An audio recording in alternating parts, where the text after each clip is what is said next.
jemaatku, sehingga Tuhan benar-benar semua yang hadir tidak ada satupun yang lalu sia-sia, tapi semuanya pulang bawa berkat, bawa sukacita dari surga.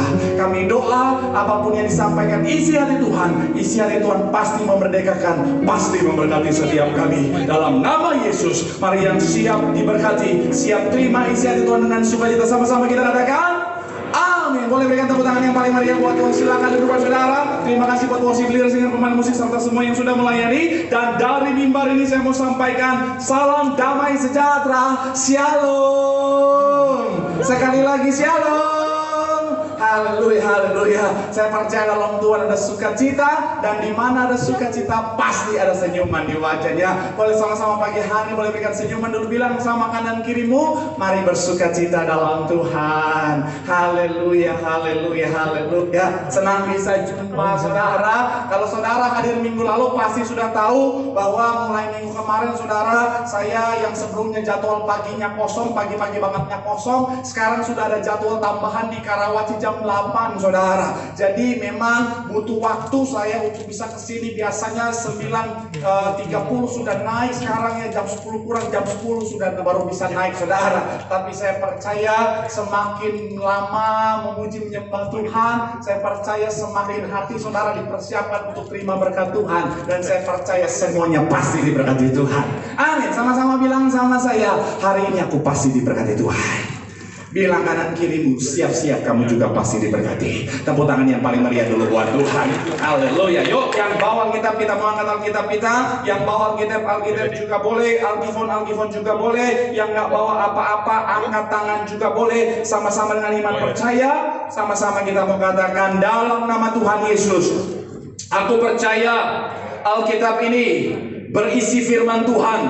Setiap kata kalimatnya sanggup memberkati aku, dan hari ini aku pasti diubahkan, aku pasti dipulihkan dalam nama Tuhan Yesus. Sama-sama kita katakan amin. Amsal pasalnya yang ketiga, ayatnya yang ke-19. Amsal pasalnya yang ketiga, ayatnya yang ke-19. Satu ayat saja sebagai ayat pembuka sekaligus dasar pembahasan kita. Amsal pasalnya yang ketiga, ayatnya yang ke-19. Yang sudah di sana boleh bilang haleluya. Sama-sama yuk kita baca. Amsal 3 ayat 19, 3. Iya, dengan hikmat Tuhan telah meletakkan dasar bumi, dengan pengertian ditetapkannya apa? Sekali lagi 3. Iya, dengan hikmat Tuhan telah meletakkan dasar bumi, dengan pengertian ditetapkannya langit. Haleluya, terpuji nama Tuhan. Yang Tuhan taruh dalam hati saya untuk saya sampaikan buat saudara pagi hari yang bicara tentang hikmat. Sama-sama bilang sama saya hikmat. Sama-sama bilang sama saya hikmat. Amin. Apa itu hikmat? Dalam bahasa Ibraninya bicara tentang menggunakan kata kokma, atau dalam bahasa Yunaninya Sophia. Itu kenapa kalau orang nama Sophia keterlaluan kalau nggak berhikmat. Karena kenapa?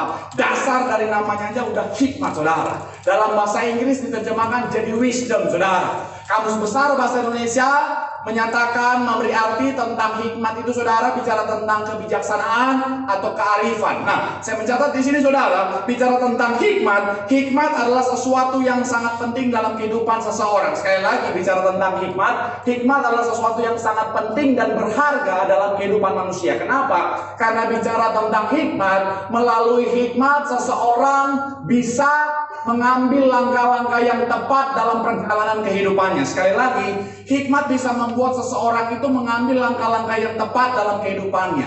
Hikmat bisa membuat seseorang mencapai kesuksesan dan keberhasilan dalam kehidupannya. Itu kenapa saya mencatat di sini saudara, bahkan kebaikan tanpa hikmat di dalamnya, saya mau bilang saudara, dapat menjadi ketidakbaikan. Sekali lagi, bahkan kebaikan tapi tanpa hikmat di dalamnya saudara dapat menjadi ketidakbaikan. Contohnya, ada orang tua punya niat baik mendidik anaknya, tapi karena nggak ada hikmat di dalamnya saudara, akhirnya dia didik anaknya dengan kata-kata yang kasar saudara. Akhirnya apa? Bukannya anaknya jadi lebih baik, malah anaknya jadi yang namanya punya mental pemberontak saudara. Padahal apa? Awalnya tujuannya baik, tapi karena tidak ada hikmat di dalamnya, hasilnya jadi tidak baik.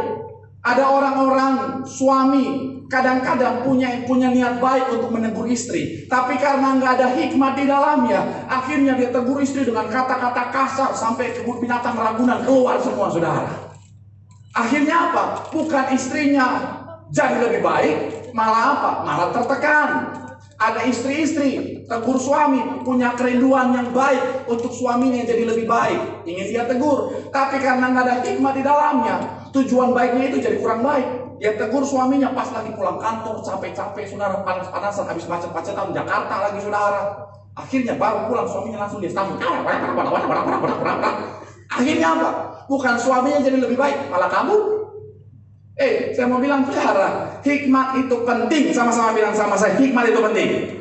Amin. Dan saya mau bilang, Salomo tahu betul itu. Salomo tahu bahwa hikmat itu penting. Coba kita buka Alkitab kita, saudara. 1 Raja-Raja pasal yang ketiga, ayatnya yang kelima. 1 Raja-Raja pasalnya yang ketiga, ayatnya yang kelima. Haleluya, terpuji nama Tuhan yang sudah di sana. 1 Raja-Raja pasal yang ketiga, ayat 5, boleh bilang haleluya. Sama-sama kita baca. 3, ya. Di Gibeon itu Tuhan menampakkan diri kepada Salomo dalam mimpi pada waktu malam. Berfirmanlah Allah, mintalah apa yang hendak apa? Kuberikan. Sekali lagi, berfirmanlah Allah, mintalah apa yang hendak kuberikan kepadamu. Saya mau bilang, saudara, ketika mengalami perjumpaan dalam mimpi, saudara, Tuhan bilang sama Salomo, minta apa aja, gua kasih. Dan saya mau bilang, Salomo nggak minta harta, Salomo nggak minta jabatan, Salomo nggak minta hal-hal yang lain. Yang Salomo minta apa? Hikmat. Itu kenapa ayat 12? Coba kita lihat ayat yang ke-12 dikatakan apa? Ayat 12, sama-sama yang sudah di sana boleh bilang, puji Tuhan. 3, ya. Maka sesungguhnya aku melakukan apa? Sesungguhnya aku memberikan kepadamu hati yang penuh hikmat, dan sehingga sebelum engkau tidak ada apa? Seorang pun yang seperti engkau, dan sesudah engkau tak akan bangkit seorang pun yang apa? Wow, saya mau bilang, saudara, Salomo sadar bahwa hikmat adalah sesuatu yang sangat penting. Itu kenapa? Ketika Tuhan datang, Tuhan bilang mau minta apa? Yang Salomo minta cuma satu, adalah hikmat. Coba kalau orang Kristen zaman sekarang ketemu Tuhan, Tuhan bilang mau minta apa? Saya bisa pastikan 9 dari 10 orang akan bilang Tuhan harta. Tapi bukan yang di sini, yang di Kelapa Gading. Kalau saudara orang-orang yang berhikmat pasti mintanya hikmat. Kalau di Kelapa Gading 90% pasti bilang Tuhan mau harta, kekayaan. Kalau yang laki-laki sekalian ganti istri, gak bohong. Kalau yang perempuan, Tuhan sekalian ganti tas yang ada tulisan H itu, Tuhan. Apa itu? Horas. Saya mau bilang, saudara, banyak orang kan begitu, saudara. Kalau Tuhan datang tanya begitu, langsung mintanya yang duniawi.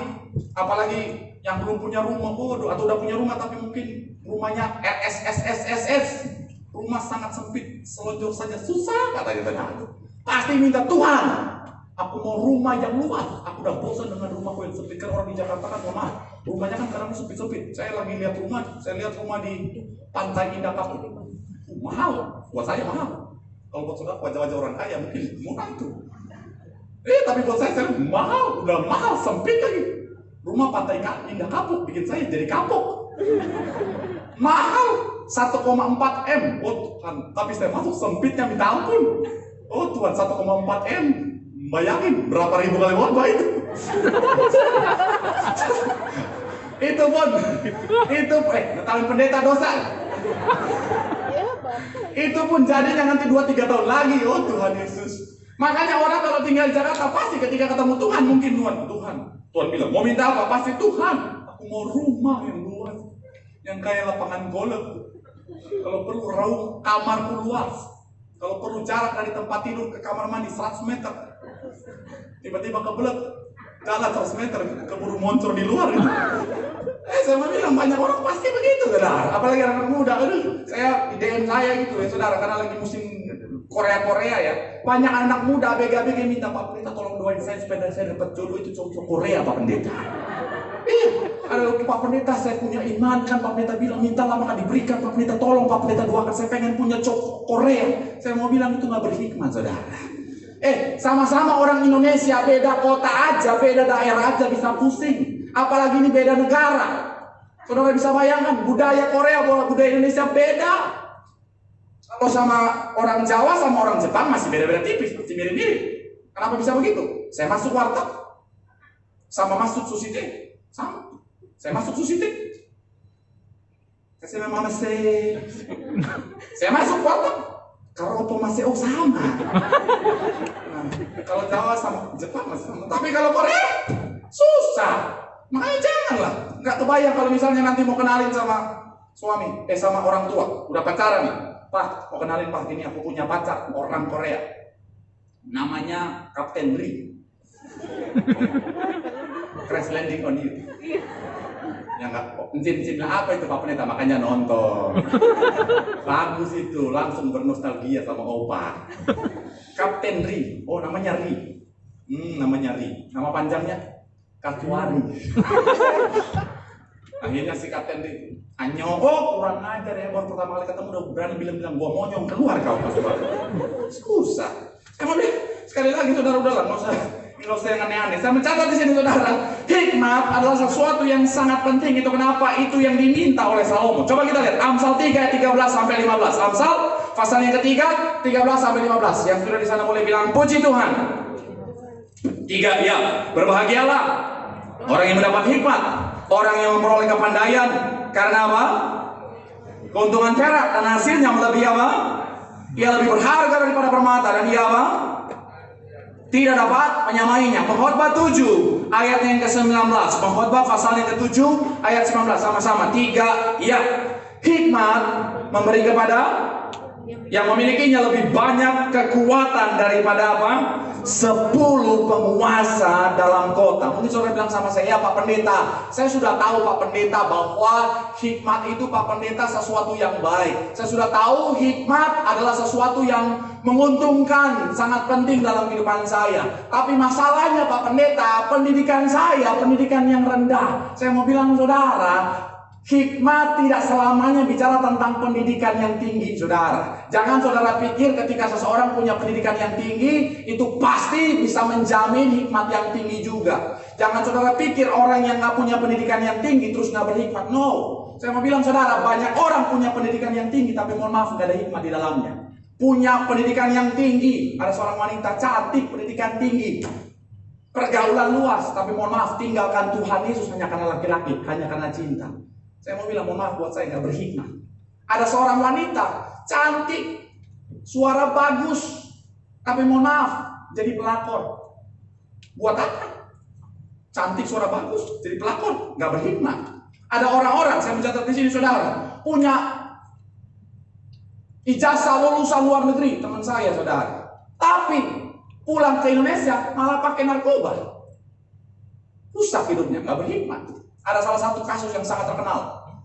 Seorang pria Indonesia, 36 tahun, S3 Inggris, lakukan apa? Pintar, punya pendidikan tinggi, tapi apa? Lakukan apa? Perkosaan. Terakhir 206 laki-laki, bayangin, kumis ketemu kumis.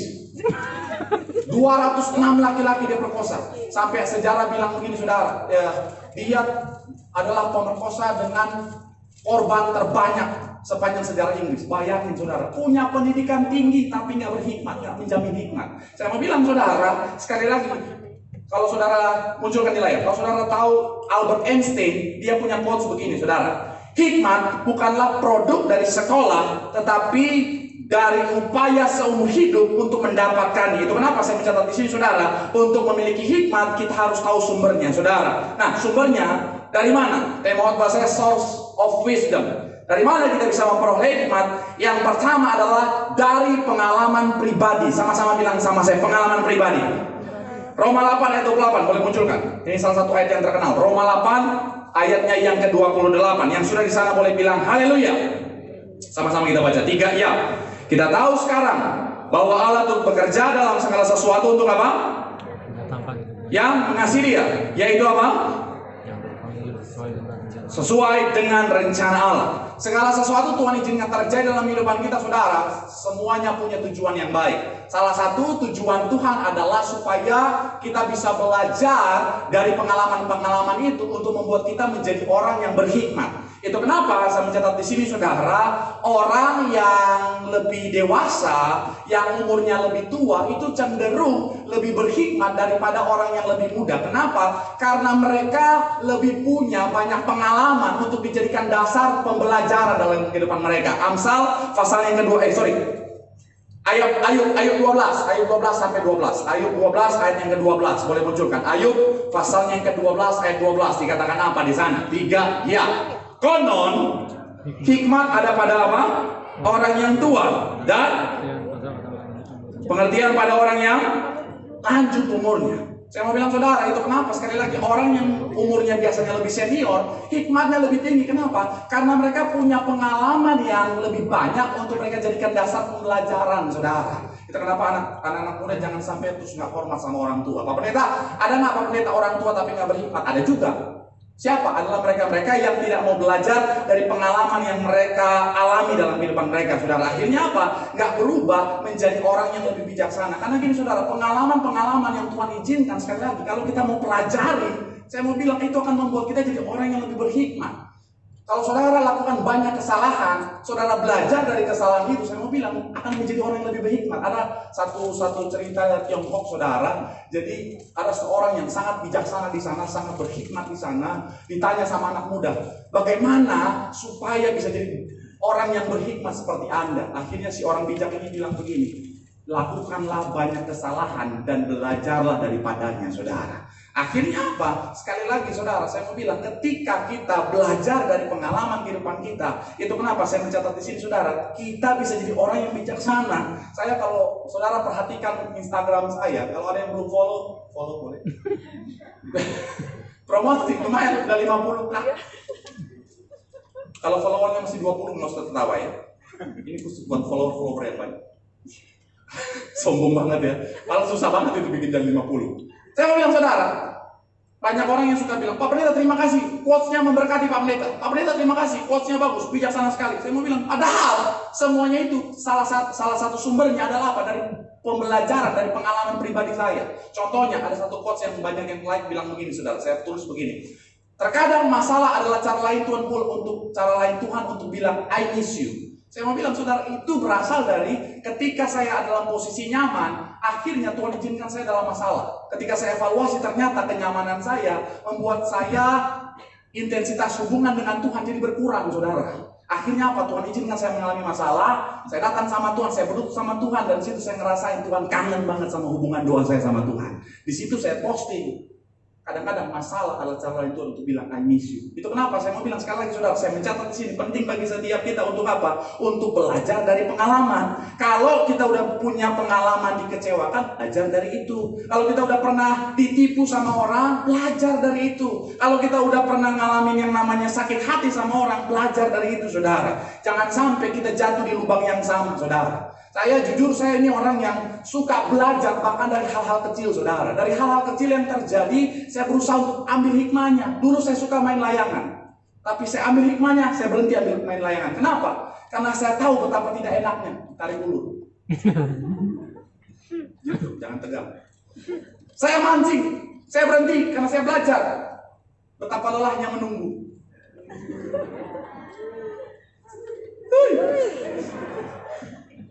Sekarang jemuran, walaupun belum kering, saya angkat. Kenapa? Karena saya tahu betapa tidak enaknya digantung. Nah, itu baru jemaat di media. Nanti tegang banget kayak jemaat HKBP. Saya mau bilang, Tuhan izinkan saudara saya ngalamin pengalaman demi pengalaman untuk kita bisa belajar. Supaya apa? Kita bisa jadi orang yang lebih berhikmat. Yang setuju boleh berikan tepuk tangan yang paling meriah buat Tuhan. Bilang sama kanan kirimu, belajar dari pengalaman yang Tuhan izinkan terjadi dalam hidupmu. Tepuk tangan yang paling meriah buat Tuhan. Yang kedua, dari mana sumber pengalaman, sumber hikmat untuk kita jadikan pembelajaran? Yang kedua adalah belajar dari pengalaman orang lain. Sama-sama bilang sama saya, pengalaman orang lain. Sama-sama bilang sama saya, pengalaman orang lain. 1 Korintus 10 ayat 6 sampai 11. Ayat 6 dan 11 saja saudara. Nanti yang lain saudara bisa baca di rumah. Ayat 6 dan ayat yang ke-11. 1 Korintus pasalnya yang ke-10. Kita baca ayat 6 dulu saudara. Yang sudah di sana boleh bilang haleluya. 3 ya. Semuanya ini telah terjadi sebagai apa? Contoh bagi kita untuk apa? Supaya seperti yang telah ayat 11, loncat ayat yang ke-11 dikatakan apa di sana? Semuanya ini telah apa? Menimpa mereka sebagai contoh dan dituliskan untuk menjadi peringatan bagi kita yang hidup pada waktu di zaman apa? Sama-sama bilang sama saya sebagai contoh. Sama-sama bilang sama saya sebagai contoh. Amin. Alkitab yang saudara pegang, saya mau bilang saudara, bukan hanya menulis keberhasilan tokoh-tokoh di dalamnya, bukan hanya menulis kehebatan tokoh-tokoh di dalamnya, tapi juga menulis tentang kesalahan-kesalahan, kekurangan-kekurangan, pelanggaran-pelanggaran yang dilakukan oleh tokoh-tokoh di dalamnya. Padahal kan kalau mau mikir saudara, kenapa nggak tulis yang bagus-bagus aja demi menjaga nama baik? Tapi no, Alkitab kita mencatat sampai pada kekurangan, kesalahan, bahkan kekeliruan yang dilakukan saudara. Tujuannya apa? Supaya saudara dan saya bisa belajar bukan hanya saja dari kesuksesan tokoh-tokoh di dalamnya, tapi juga dari kesalahan-kesalahan, kekeliruan-kekeliruan di dalamnya, supaya kita bisa jadi orang yang lebih bijaksana lagi, saudara. Karena gini, kalau kita belajar dari pengalaman pribadi saja, itu bisa terbatas. Itu kenapa penting bagi setiap kita untuk juga belajar dari tokoh-tokoh, dari orang lain, supaya apa? Pengalaman kita yang bisa kita jadikan pembelajaran itu jauh lebih banyak, saudara. Di Alkitab kita belajar dari Abraham, bukan cuma bicara tentang ketaatannya, tapi juga bicara tentang apa? Dampak dari ketidaksabaran. Di Alkitab kita bisa belajar dari Daud tentang yang namanya dampak ketika mengandalkan Tuhan, tapi juga bisa belajar tentang adanya konsekuensi dari dosa. Dari Yusuf kita bisa belajar adanya kesuksesan di dalam menjaga kekudusan, tetapi adanya proses yang berat di dalam yang namanya kesombongan, saudara. Itu kenapa dalam kehidupan kita, ayo belajar. Dimanapun saudara berada, belajar dari tokoh-tokoh di dalam Alkitab, belajar dari orang-orang di sekitarmu, saudara. Saya mencatat di sini, saudara, kita bisa belajar dari pengalaman-pengalaman orang lain. Kalau kita bisa lihat dalam misalnya lingkungan kantor kita, ada orang lain dipecat karena nggak jujur, belajar dari situ, jadilah orang jujur. Kalau kita lihat bahwa ada orang hidupnya hancur karena mabok-mabokan, saudara, belajarlah dari itu. Untuk apa? Untuk jaga yang namanya kehidupan kita, untuk tetap jaga hidup sehat, saudara. Kalau lihat, mohon maaf, ada orang yang hidupnya sakit-sakitan gara-gara nggak jaga makan, belajar jaga makan. Saya kadang-kadang kesel gitu ya, mohon maaf ya, sama jemaat yang nggak di sini, di Manado waktu itu. Nggak, ini beneran. Maju altar call minta doa, Pak Pendeta, saya sakit, kolesterol, gula tinggi, ini jantung menyempit, Pak Pendeta, tolong doain saya. Saya mau bilang, saudara, yang harus dilepaskan pertama bukan penyakitnya. Yang pertama apa? Rakusnya dulu. Iya loh, mohon maaf ya, kita di Manado itu pagi babi, siang babi, malam babi, tinggal bobo sama babi yang belum. Iya loh. Tapi habis itu berdoa, Tuhan, tolong, ini iblis dari pocong, ini bukan gue yang rakus. Saya mau bilang, saudara, kalau udah lihat orang lain, sekali lagi, dampak dari makan begitu nggak benar bikin sakit, belajar. Jangan rakus, jangan cuma gara-gara kesenangan. Nih, lidah sampai leher, rusak nih, leher ke bawah. Oh Tuhan, saya lihat waktu saya lihat di rumah di Pantai Indah bikin kapok itu, kan ada tempat makan tuh, yang food court, pinggir jalan. Yang samping itu, ya, pinggir lah, kalau di tengah ditabrak mobil. Itu ada tukang sate, rame banget. Saya lihat ada engkong-engkong, oh Tuhan, itu engkong udah 60-an, 70 nih. Makan sate kambing. Dalam hati saya, Tuhan Yesus, oh Tuhan, saya aja anak muda nggak sampai segitu rakusnya engkong. Itu kolesterol darah tinggi, pulang-pulang ntar nyalain Tuhan habis itu. Tuhan, tolong Tuhan, iblis ini Tuhan. Malaikat datang, lu yang rakus, Saya mau bilang sekali lagi, saudara, jangan cuma belajar dari diri sendiri, belajar juga dari orang lain, kejadian-kejadian orang lain. Supaya apa? Kita bisa punya hikmat yang lebih baik. Sama-sama bilang sama kanan kirimu, ayo belajar juga dari pengalaman orang lain. Tepuk tangan yang paling meriah dulu buat Tuhan. Yang terakhir, Yang terakhir saudara, pemain musik boleh siap-siap. Amsal pasal yang kedua ayat 6. Amsal pasal yang kedua ayatnya yang ke-6. Dari mana kita akan memperoleh hikmat atau sumber hikmat yang ketiga? Yang terakhir saya mencatat di sini saudara adalah dari sang pemberi hikmat. Sama-sama bilang sama saya, pemberi hikmat. Siapa tuh? Amsal 2 ayat 6. Boleh buka Alkitab kita. Amsal pasal yang kedua ayat 6. Sama-sama kita baca 3. Ya, karena Tuhanlah dari mulutnya lama dan sekali lagi 3. Ya, karena Tuhanlah dari mulutnya lama datang pengetahuan dan kepandaian. Saya mau bilang saudara, yang ketiga adalah sumber dari Tuhan. Karena gini, seperti yang saya bilang tadi, hikmat manusia dari pengalaman pribadi kita terbatas. Kita belajar dari pengalaman orang lain juga. Sebanyak apapun kita belajar tetap terbatas saudara. Itu kenapa kita butuh minta hikmat dari siapa? Sumber pemberi hikmat itu Tuhan saudara. Kenapa? Karena kalau dari dua sumber yang tadi terbatas, hikmat dari Tuhan, saya mau bilang sama-sama bilang sama saya, tidak terbatas. Amin. Itu kenapa minta hikmat sama Tuhan. Pendeta saya kurang hikmat, minta sama Tuhan. Tuhan yang bilang. Coba ayat terakhir kita buka Yakobus 1 ayat 5. Yakobus 1 ayatnya yang kelima. Yakobus pasalnya yang pertama ayatnya yang kelima. Coba kita buka. Yang sudah di sana boleh bilang puji Tuhan. Oke, 3 ayat. Tetapi ada yang kekurangan hikmat, dikatakan apa? Hendaklah ia memintakannya apa? Pada Allah yang memberikan kepada semua orang dengan murah hati dan maka hal itu akan apa? Minta sama Tuhan. Karena kenapa? Hikmat dari Tuhan tuh gak terbatas. Pemazmur bilang begini, sekalipun mungkin saudara pengalamannya itu terbatas, tetapi Tuhan sanggup memberikan hikmat sekalipun buat orang-orang yang gak punya pengalaman. Karena kenapa? Tuhan sumber segalanya. Hikmat Tuhan punya yang luar biasa dan tak terbatas. Caranya bagaimana? Minta sama Tuhan. Itu kenapa penting bagi setiap kita untuk terus jalin hubungan intim sama Tuhan. Jalin keintiman sama Tuhan dengan cara apa? Adanya jam doa sama Tuhan, ujian penyembahan sama Tuhan. Dan itu bukan cuma dilakukan cuma hari Minggu doang. Ada orang Kristen, mohon maaf, hubungan sama Tuhan cuma ada di hari Minggu.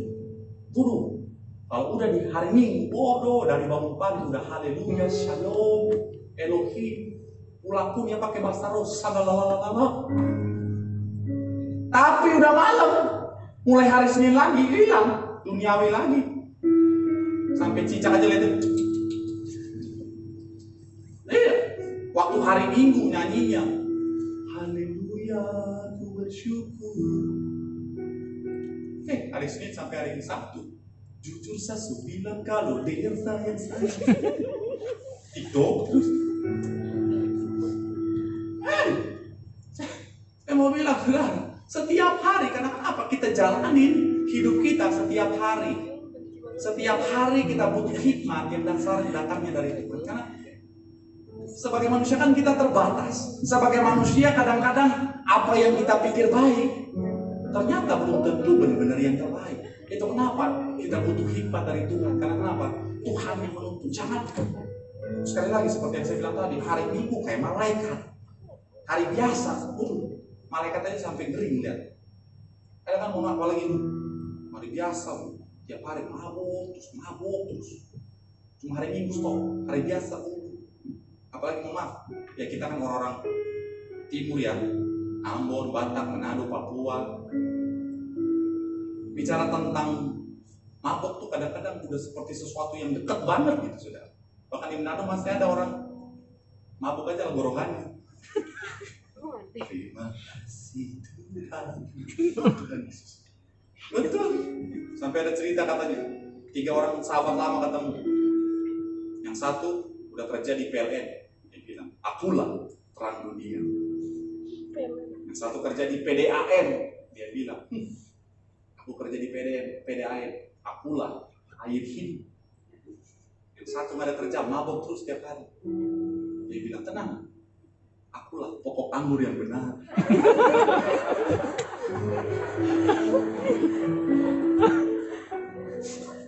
Gak apa-apa lah pagi-pagi ya, santai-santai dikit ya. tegang banget kayak orang banyak utang. Musiknya juga kayak orang kurang gizi. Yang enak panjang gitu.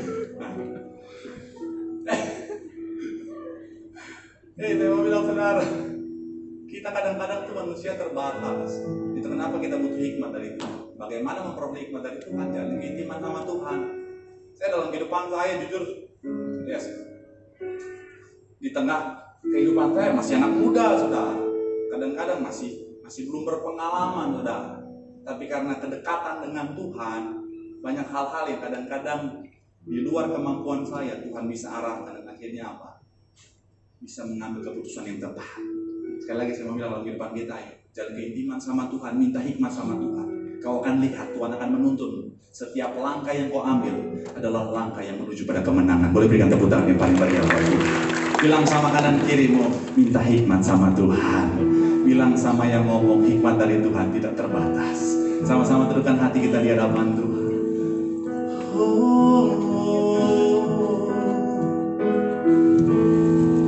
Ku pandang wajah-Mu dan berseru, pertolonganku datang dari-Mu. Peganglah tanganku, jangan lepaskan.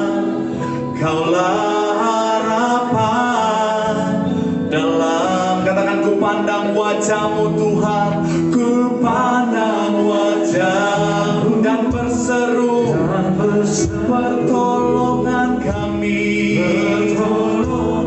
datang daripada